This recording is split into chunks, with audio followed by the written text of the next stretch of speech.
Hi everyone, and thank you for joining me today. I'm Patsy and I'm the pastor of Children's Ministry here at Windsor. I'm speaking to you today from one of my happy places.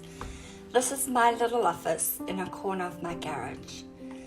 This little space is a constant visual reminder to me that if we put our mind to it, we can always find calm amongst the storm.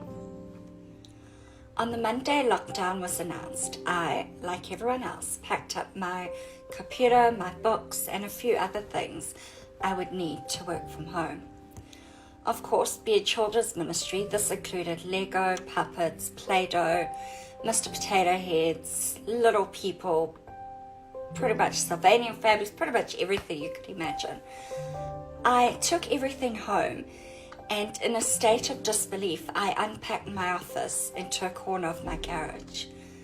Later that afternoon, I stood right here in this corner, surrounded by boxes and containers and computer cords, and I felt a profound sense of loss and fear for the more than ever unknown future.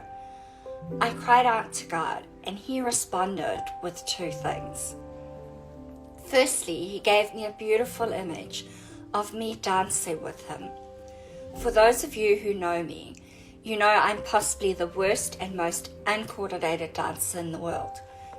But this picture, in it, I didn't have two left feet. I wasn't falling over or stumbling. I had grace and confidence. I was filled with joy. God also reminded me so clearly of the words of Exodus 14:14. The Lord will fight for you. You need only be still. Some versions of this beautiful scripture say the Lord will fight for you. You need only hold your peace.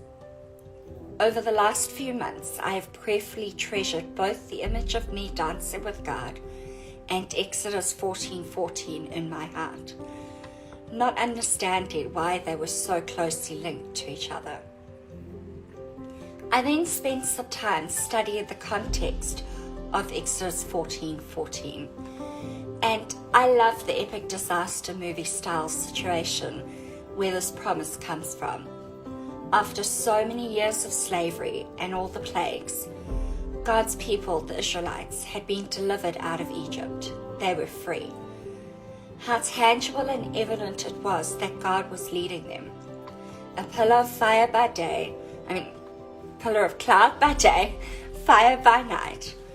With very specific directions to Moses, God led His people to an exact spot on the edge of the Red Sea.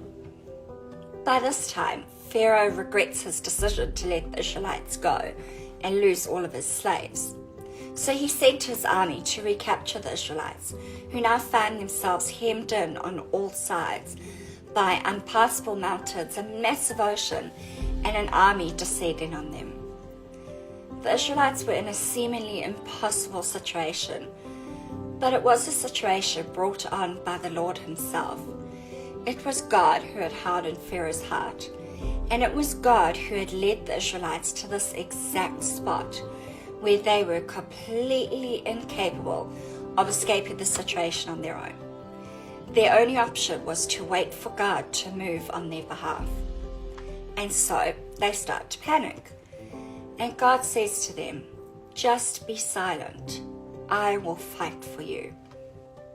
And then God does what only God could do, abundantly and exceedingly more than the Israelites could ever have imagined. He split the sea in half.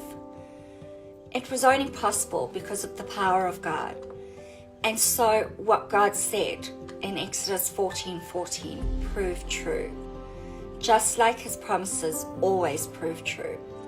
The Lord will fight for you.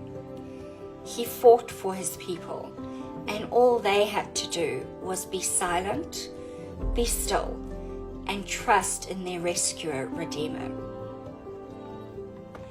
Right now, in our COVID-struck world, so many of us are facing seemingly insurmountable struggles and challenges, things in our lives where we just don't see a way out, a resolution.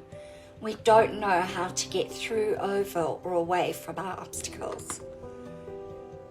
That God will fight our battles means that we do not have to anguish, to be anxious, or to be discouraged.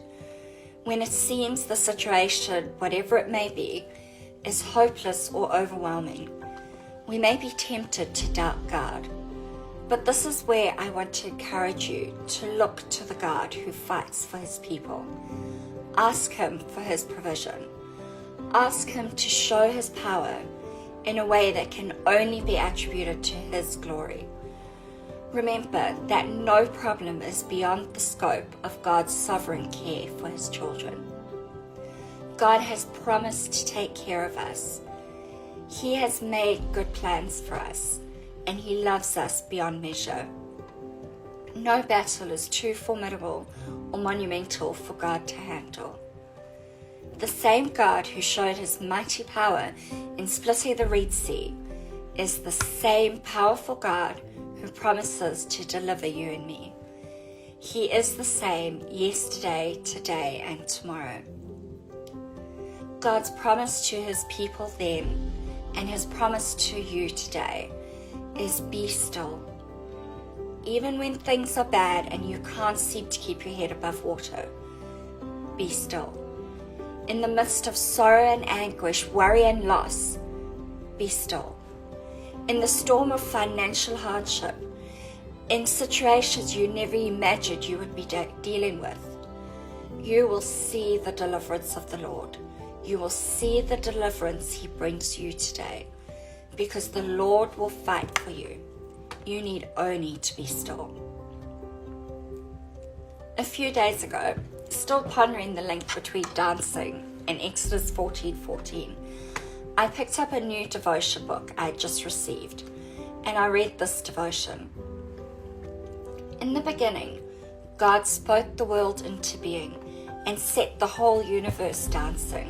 What a beautiful image. God was at the center of this dance, at the heart of everything. Like the dance of the planets around the sun, God made everything and everyone in his world to center and dance around him and with him. It's the dance we were created for. As it says in Job 38:7, the morning stars sang together and all the sons of God shouted for joy. What would happen if the planets tried to put themselves in the center instead of the sun? We would have disaster. God made his children's hearts to join with him. But when we try to lead and be the center and put ourselves in God's place, when our hearts are out of step with God, we are out of step with the world and with ourselves. But God has a plan, a way to bring us to a place of stillness and calm. Through Jesus, God fights for us. He asks us to be still, to wait, to allow him to lead us back into the dance of joy. I love how faithful God is to answer our prayers and reveal his encouragements at the most perfect time. I love how I couldn't have written a solution to my two pictures as beautifully as God did in that little devotion. As I close, I'd love to leave you with the scripture this devotion closes with.